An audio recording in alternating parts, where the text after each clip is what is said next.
our next I have a new phrase. I'm going to sound like I know what I'm talking about. Down ballot candidate. I'm going to write that down. They're a down ballot candidate.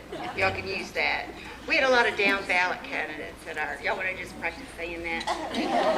Okay. You should come to our meetings. We had down ballot candidates here. But we have Justice of the Peace, R.D. Hopper, who is here. He is a candidate for State Senate District 29. I didn't get to shake your hand before. We're glad that you're here. You all did meet Eddie Joe Williams last month, and I know that we're excited to hear what Justice of the Peace. Do you say Justice of the Peace? Is that the way to say JPRD Hopper? That works for me. Here he is. JPRD. Candidate for Senate. Candidate for Senate. All right, and thank you. Hey, thank you so much. You're welcome. Thank you so much, Teresa. Thank you, ladies, for having me here today. Enjoy it so much. I always enjoy coming to these meetings. I was one of the guys in high school who took home ec instead of shop class, and everybody wanted to know, what are you doing in home ec? I said, well, you're in an unair-conditioned shop working on lawnmowers, and I'm in an air-conditioned building with a bunch of the prettiest girls in high school baking cookies. You can figure that one out on your own. So I'm from the country, but I'm not that slow. My accent's from Mountain View, Arkansas. If anybody else has any questions, I do go around represent the International Auto Recyclers Association. I was in Indiana a few weeks ago, so they wanted to know where I was from right off the bat. So we'll get that out of the way. But my story is I left Mountain View, Arkansas with everything owned in the front seat of my pickup truck. My dad had Hopper's Auto Parts there in town, and I saw real quick, like they say in Mountain View, if you get too many people eating off the same cookie, there's not enough to go around. Well, a cookie in Mountain View, Arkansas is not very big. So I came to Little Rock in Arkansas, and 13 opportunities later, my wife and I were able to buy Sonny's Auto Salvage in Jacksonville, which is one of the largest family-owned auto recycling facilities in the state of Arkansas. We buy late model wrecked cars. We drain the fluids. We get all the oil and Freon and take care of them in a responsible way, and we send the parts all over the country and deliver them all over the state of Arkansas to body shops and dealerships. There was a new car dealers meeting over there. You almost lost me over there, but it's all customers. But anyway, I will be president of the International Auto Recyclers Association later on this summer, and I do represent them on the Department of Justice at National Motor Vehicle for DOJ. So I have been involved in politics a little bit for the car dealers, and but I want to give you some news from door knocking. I am having so much fun. This is the greatest thing. I may just campaign all the time year around. So I'm meeting some of the most interesting people. A guy the other day would come out with a shotgun. He said, "What are you doing here?" And I said, "I'm here to fight for you to keep that 410 Stevens shotgun." And he turned it up and read Stevens on it. He said, "You're good." He said, "You put a sign right out front." I'm from Mountain View, Arkansas. I know what a shotgun looks like. So, but some of the main issues that I'm coming to, just real quick, Common Core is something, as Karen will tell you, that's close to my heart and my family's heart. At knocking on doors, I see people that are passionate about something. People are passionate about teachers having the freedom to teach the children in the classroom the best way that child needs to learn. Teachers know the children in their classrooms. They don't need a test to tell them what the needs of the children in that classroom are. The teacher knows the needs of those kids.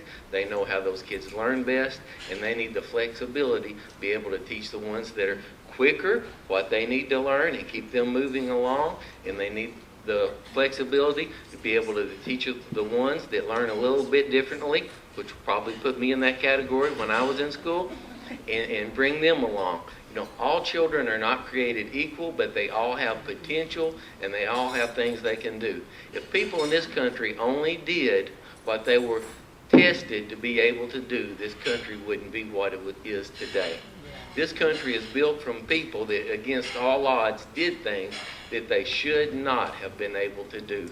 And that's what we want to teach our children, that you can still be anything that you want to be. We're not going to test you and tell you what you need to be. We're going to encourage you to find something you're passionate about, find motivation, and go after it.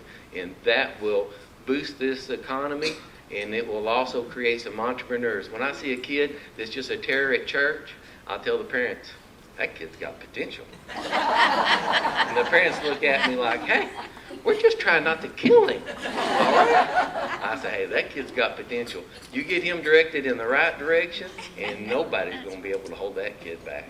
That's the way children are. We don't need to put them all in a box, in a category. We need to let each one of them use their special talents and just help them find a mentor and someone to get them in the right direction. And I've done that in Votex. I volunteer in Votex and been very involved with trying to help kids find their way. And in Cotton Plant, Arkansas, we're working on a project right now to try and encourage the kids in Cotton Plant, Arkansas. So another group of people that I found on has been veterans. There's veterans that's needing a voice right now. There's a lot of veterans.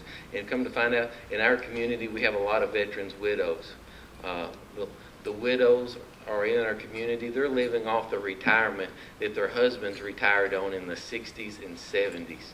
Let me tell you, they don't get raises that often. These widows are struggling, and we need an association special for veterans' widows. But I'm going to be a blue-collar senator that is going to be on the ground. I'm going to continue to knock doors after I'm elected. I'll be at the Crime Watch meetings. I'll be at the fire department meetings.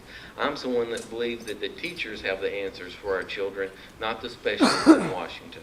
I believe that the prison system will be solved from the ground level, the people that work with these guys every day in the sheriff's department, the people on the bottom. I'm going to represent the people that are dealing with the problems of our society, and I'm going to take the answers from the bottom up instead of try to take them from the top down, because I believe that's the way we get the right answers, whether it's children in the classroom or it's police officers or if it's the firefighters, the people dealing with it every day. So the other elephant in the room, we talked about elephants, is health care, of course. Oh boy, have I heard about health care the last 2,000 doors that I've knocked. But people, I just want to say that socializing our healthcare industry is not the answer to our healthcare problems. That's not the answer. We do not want anyone in between our family and our doctor making decisions when we're at the most critical time in our lives with our loved ones. So I just ask you to take a serious look at healthcare and the direction that everything's going, and let's make sure that we work with the private industry and we bring free trade and fair trade to the insurance industry, and we will police it ourselves. We won't buy it from people we don't need to buy it from. So let's open it up to a free market. Free market is what got this country where it's at, and I believe it's where it's going to continue to take us in the future. So thank you for having me today. Thank you very much.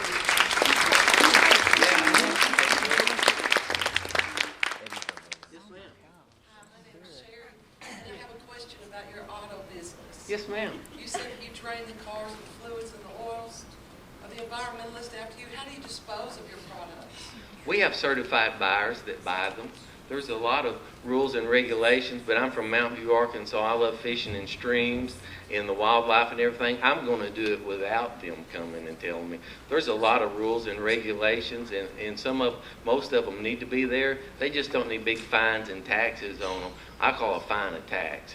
So, yes, we do the right thing. There are a lot of rules and regulations, but I sit on the DOJ in Washington. Rules and regulations is not a bad thing as long as you treat everyone equal on them.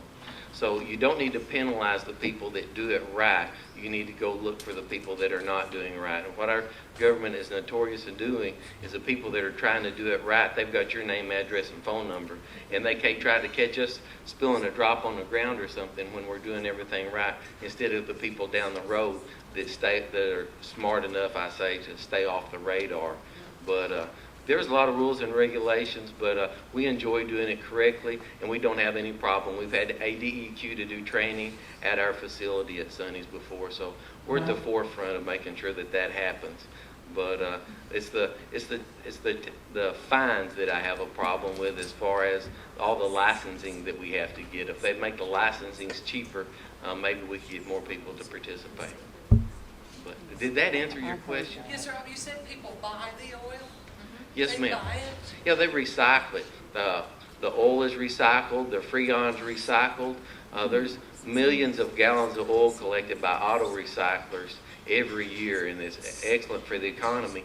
We're actually a recycling facility that provides jobs and catches oil and everything and creates income. We have a positive effect to the economy, and we get rid of something that could have a negative impact on it. So I think when recycling works best is when it's profitable.